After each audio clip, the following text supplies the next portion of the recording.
Hi, I was just about to change the strings on my guitar and I thought, well, as it's such a lovely day, why don't I make a quick video about how I change the strings on my guitar. And I think this is the best and simplest and most reliable way to string a guitar, so I'm just going to take you through that. Here's the guitar, my lovely Gibson. First thing I'm going to do is loosen off the strings. Now, the best thing to do when you're loosening off the strings is just to do a turn, one string at a time, but go around the string so that you're releasing the neck evenly. I'm just going to loosen them off until there's a lot of slack, and then all of the strain is taken off of the neck. The next thing to do is to remove these end pins. Now, I find that one of these is a very good way to do this because soft plastic, it's not going to damage the guitar, but there's a lever I can use just to lever each one of these pins up. Then I like to take out the strings, just pop. You might find that one's still a bit tight, so I'll need to loosen that one. Come back to that one. That one's out, that one's out, that one's out, that one's out. I'll just lay those down. Just this last one to get out. Just need to loosen a bit more. I'm just doing this up at the other end of the guitar, of course. And then that should come out. I'm going to put that back in there, so I've got all 6. Now I'm back at this end of the guitar. I'm going to take the strings off here. Now I'll show you when I put the strings back on the way that I do this, but the way that I wind the strings through makes it easy when you come to take them off. It also means the way that I do it, there's very little string wound around, so it helps with tuning stability because you haven't got a lot of string wound around the peg to stretch and affect your tuning as you're playing. Just going to pull that one out. Big E string.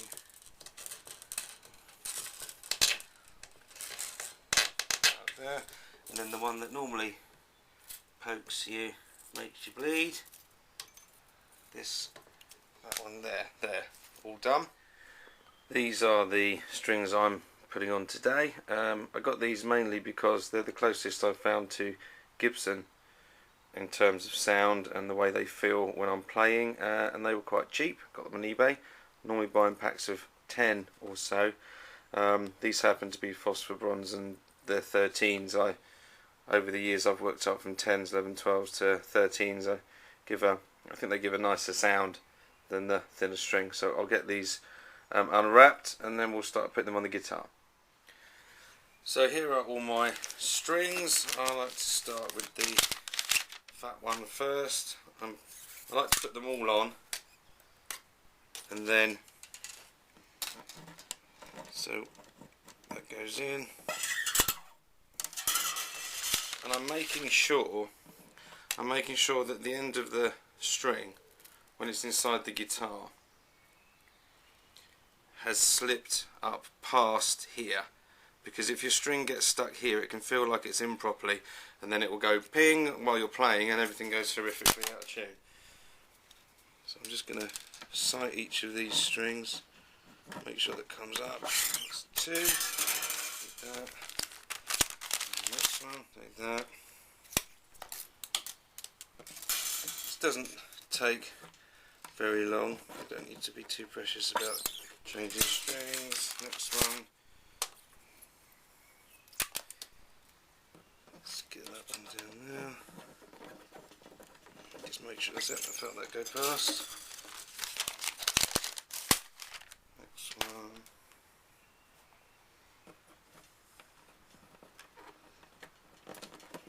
Okay. And lastly the E string, which as I said is a 13. 13s now. Once your fingers get hard enough over the years. 13's are fine. So there's all 6 strings ready to go, and I'll turn the guitar around and we'll go back to the other end. The first thing I'm going to do is turn all of these so that the hole is running straight up and down the guitar. You'll see why I do that in a minute. So when I come to string, it makes it quick and easy. I discovered this way when a previous guitar came back from a luthier, and I noticed there was very little wound around this end of the guitar, and I thought, well, if he knows what he's doing, or he knows what he's doing, I'm going to find out what he did. And ever since then I've been stringing guitars the same way, and it means it will stay in tune much more successfully. You don't have loads of string wound around. So this is the string going in. Now the thing I remember is I always go up, through, I'll pull it tight-ish, I'm going to bend it back down the middle, put a nice bend in there, and then I'm going underneath, pull that tight, and then another fold,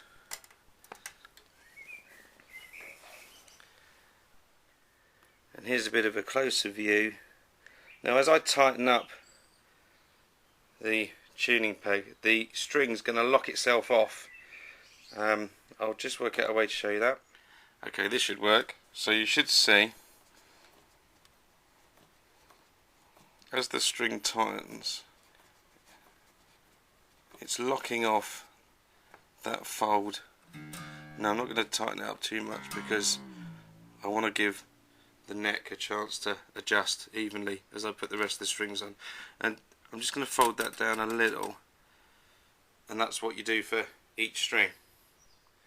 I wanted to show you with this string but from a different view. I'm doing the same thing. I go up the middle, put it fairly tight, I've got the fold underneath, back out, and then another fold over the top, and then tighten just so it's got a bit of tension, and again the string, just put the pin back in, it was trying to escape, just put a bit of tension on it, and I might as well do the next one as I'm here. It's the same every time. Pull it up, get it over the nut, fold,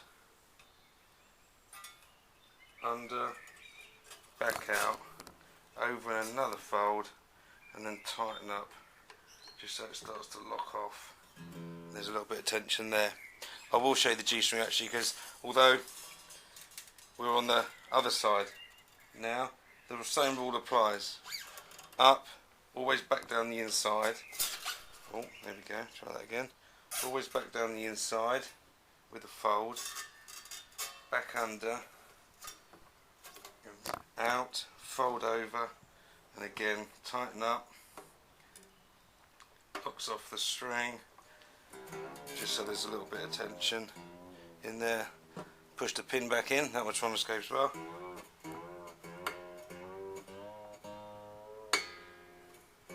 You see, that one I obviously didn't have past the end point as I suggested. You make sure you do. And this is the B string caught on the tripod. There's B string, fold under to the outside, fold back in, tighten up, the string's locking itself off. These pins are all trying to escape today.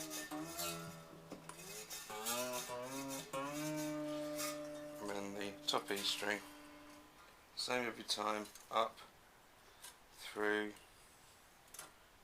back down the inside, under and out, fold back over, and tighten up.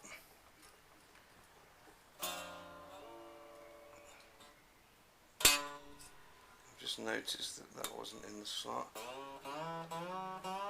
So that's all of the strings, all done the same way. next thing will be to get the slack out of the system.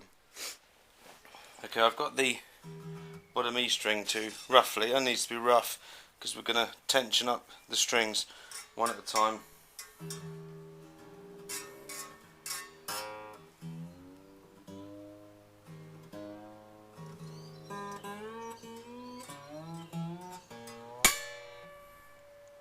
There was a bit of slack.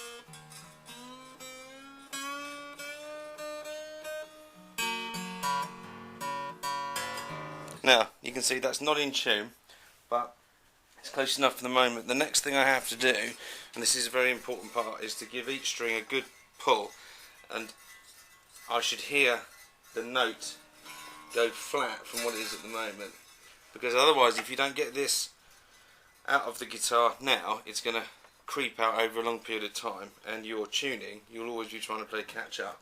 So I give the strings a pretty good few tugs, and I'm watching for these pins, they don't pop up, although they did enough there earlier, so it should be right. I'll just probably go pop that again. I'm going to take all the slack out of the system so you can trust your tuning when you come to actually play. Now we should find absolutely horrible. So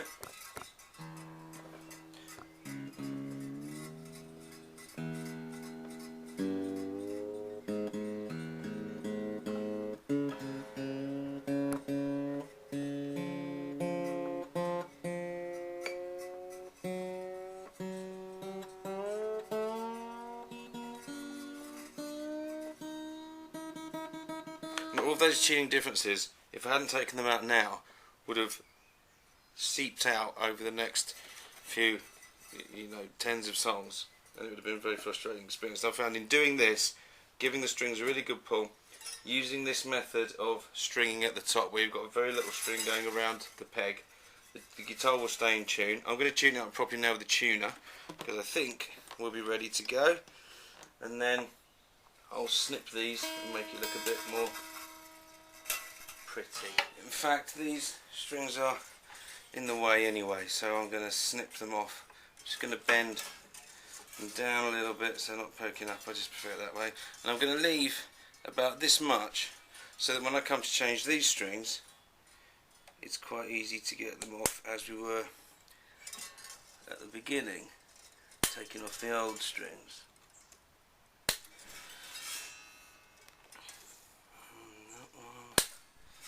If you cut them too close, it's just going to be difficult when you do come to change again.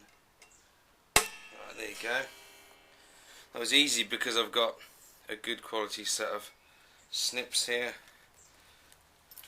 so that's a lot neater. This is one of my trusty old tuners, the Korg DT3. I still come back to this one because it's reliable. You need to provide your own sellotape when it gets to this state, but it works well. So now I can tune up, ready to play. This is showing me I'm a bit flat. Always tune up from below. I'll get that roughly right. I'm just looking for ballpark at the moment because I'm going to have to fine tune it. I'll probably give the strings another pull.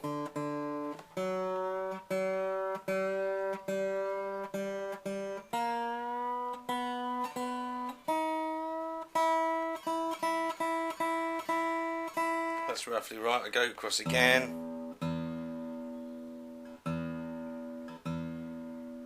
Being a bit more accurate this time.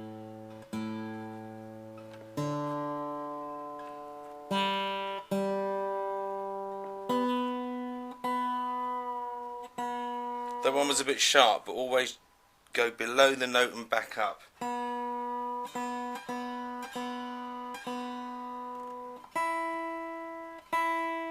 was a bit sharp.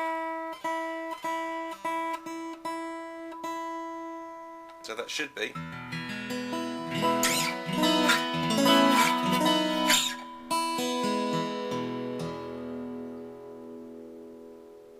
Lovely. So there is Emily Gibson with new strings, all in tune. I know the tuning is going to hold because I've pulled out all the slack. It's going to be lovely. So hopefully this has been of some help to you in my recommended way to change strings on your guitar. If you've got any questions, drop me a line, and you never know, I might just answer them.